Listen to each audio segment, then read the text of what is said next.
Hello friends, मैं सैयद आसिफ रजा आज आपको इंडियन पॉलिटी का एक बहुत ही इम्पोर्टेंट टॉपिक के बारे में बताऊंगा,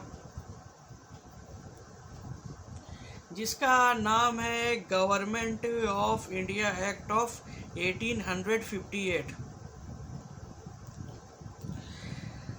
ये बहुत ही सिग्निफिकेंट एक्ट है और ये एक्ट लागू किया गया था रिवोल्ट ऑफ 1857 जो हुआ था ना, उसके वजह से। और उसके बाद रिवोल्ट ऑफ 1857 को फर्स्ट वार ऑफ इंडिपेंडेंस भी कहा जाता है और सिपोई म्यूटिनी भी कहा जाता है। Government of India act of 1858 को act for the good government of India भी कहा जाता है। इस एक्ट ने एबॉलिश किया था ईस्ट इंडिया कंपनी को और ट्रांसफर किया था पावर्स को। और वो पावर्स थे गवर्नमेंट, टेरिटरीज एंड रेवेन्यूज। जो ईस्ट इंडिया कंपनी के थे उन्हें ब्रिटिश क्राउन को सौंप दिया इस एक्ट ने। इस एक्ट का फीचर नंबर 1 है ये कि इस एक्ट ने बोला number 1, it provided that India henceforth was to be governed by and in the name of her majesty। इस एक्ट ने कहा कि इंडिया गवर्न की जाएगी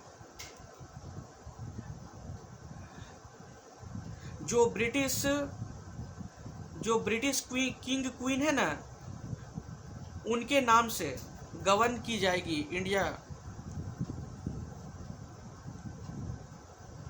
और इस एक्ट ने जो गवर्नर जनरल ऑफ इंडिया का जो पोस्ट था ना, जो गवर्नर जनरल ऑफ इंडिया का जो पोस्ट था उसको चेंज करके वाइसरॉय ऑफ इंडिया कर दिया। वाइसरॉय ऑफ इंडिया,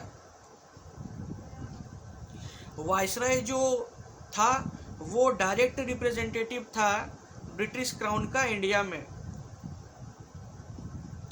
और पहले जो वाइसरॉय बने वो थे लॉर्ड कैनिंग। वो थे first viceroy of India. Point number 2 कि इस एक्ट ने डबल गवर्नमेंट को एबॉलिश किया। और डबल गवर्नमेंट कैसे हुआ? जो बोर्ड ऑफ कंट्रोल और कोर्ट ऑफ डायरेक्टर्स थे ना, जो ये दोनों जो कंट्रोल करते थे ईस्ट इंडिया कंपनी को, इन दोनों को एबॉलिश कर दिया।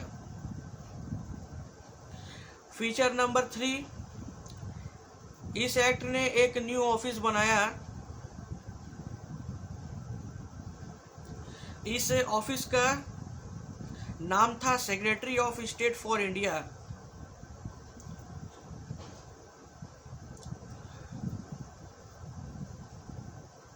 और इस ऑफिस को सौंप दिया गया complete authority and control over Indian administration. Secretary of state जो ऑफिसर था ना, वो ब्रिटिश कैबिनेट का एक मेंबर था और वो रिस्पॉन्सिबल था ब्रिटिश पार्लियामेंट के लिए।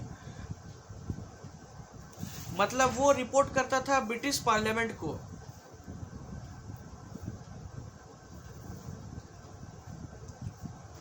इस एक्ट ने एक 15 मेंबर काउंसिल ऑफ इंडिया भी बनाई। वो secretary of state for India को असिस्ट करने के लिए, हेल्प करने के लिए। और ये जो 15 मेंबर काउंसिल ऑफ इंडिया थी ना, ये एक एडवाइजरी बॉडी थी।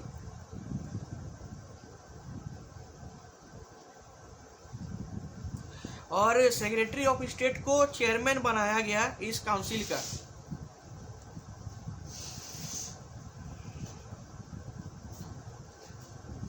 और इस एक्ट ने कंस्टिट्यूटेड जो secretary of state in council को बनाया गया बॉडी कॉरपोरेट, और ये कैपेबल थी sewing and being should in India and in England. और ये जो एक्ट था ना, act of government of India act of 1858, इसने इम्प्रूवमेंट किया एडमिनिस्ट्रेटिव मशीनरी जो थी ना इंडिया में, उसको इम्प्रूव किया, जिससे इंडियन गवर्नमेंट चल रही थी उसको इसने इम्प्रूव किया।